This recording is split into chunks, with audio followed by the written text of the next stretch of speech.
Suruhanjaya Integriti Agensi Penguatkuasaan EAIC menubuhkan pasukan petugas khas berhubung isu 7 pemain warisan Malaysia yang dikaitkan dengan persatuan.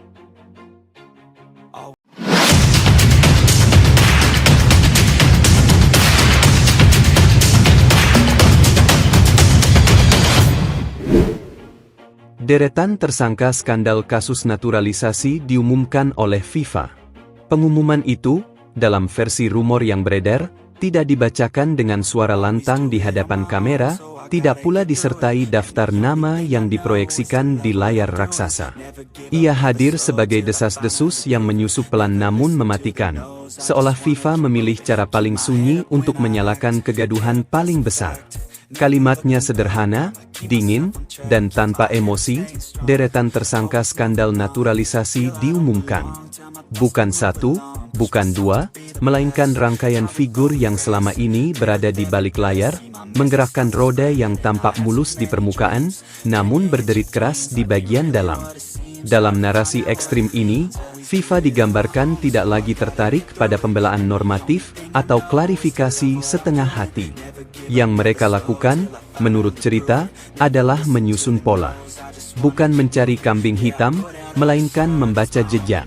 Naturalisasi, yang seharusnya menjadi jembatan hukum bagi pemain dan negara, dalam cerita ini berubah menjadi labirin administratif. Setiap lorong memiliki pintu, setiap pintu memiliki penjaga, dan setiap penjaga meninggalkan tanda. Tanda-tanda itulah yang kemudian dirangkai menjadi daftar, sebuah deretan tersangka yang tidak diumumkan dengan nama, tetapi dengan peran. Nama pertama dalam daftar rumor ini bukan individu, melainkan jabatan. Seorang pejabat puncak federasi yang dalam cerita ini disebut sebagai arsitek kebijakan. Ia tidak menandatangani berkas, tidak muncul di depan kamera, tetapi setiap jalur bermuara padanya. Dalam narasi ini, FIFA melihat pola persetujuan yang terlalu cepat, sinkronisasi yang terlalu rapi, dan keseragaman narasi yang terlalu sempurna untuk disebut kebetulan.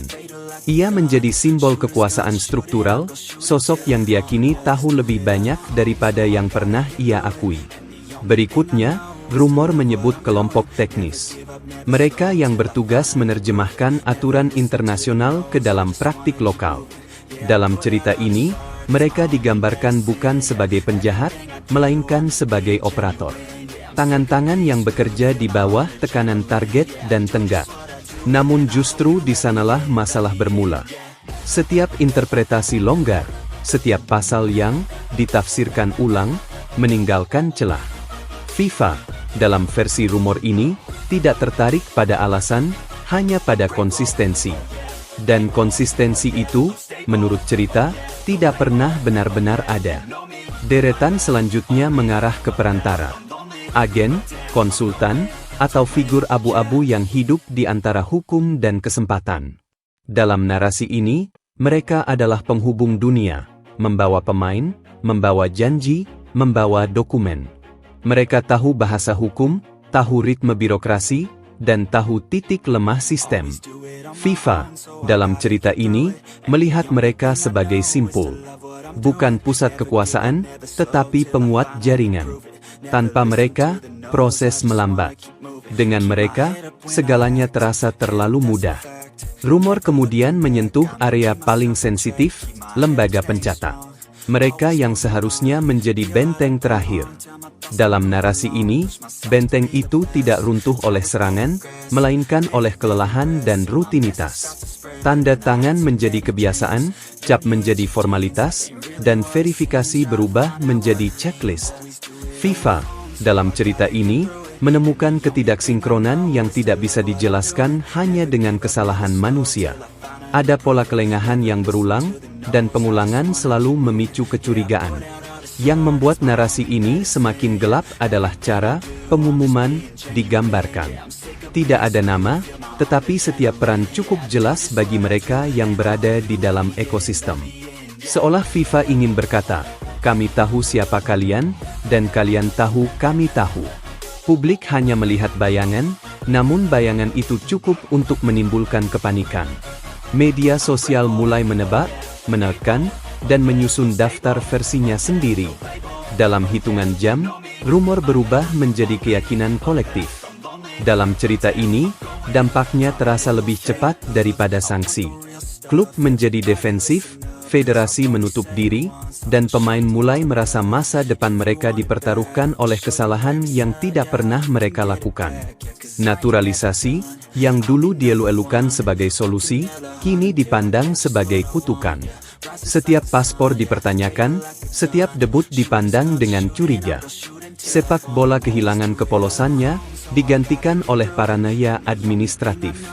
Narasi ekstrim ini juga menggambarkan FIFA sebagai lembaga yang belajar dari masa lalu. Tidak lagi mengumumkan satu nama besar untuk kemudian dilupakan, tetapi membongkar sistem secara perlahan.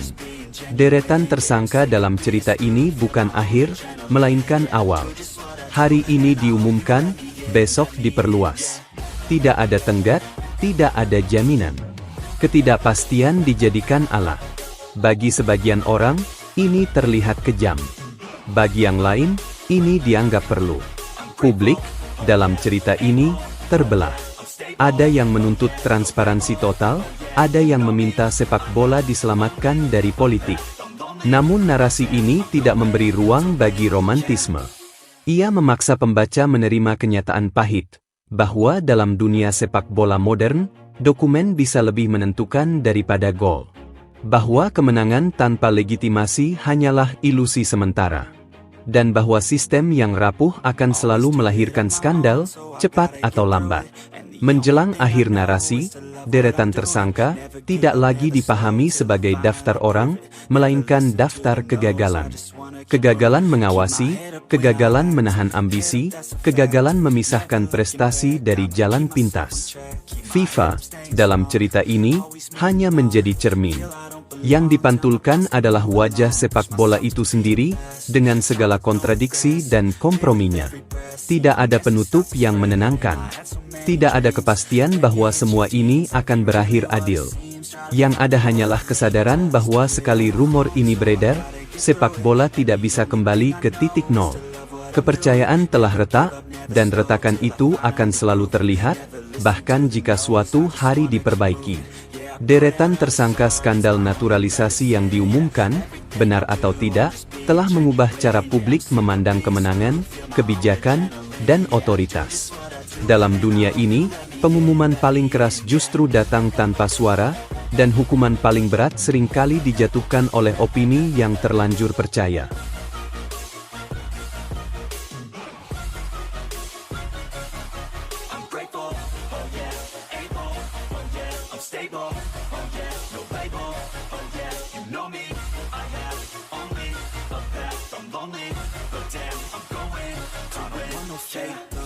I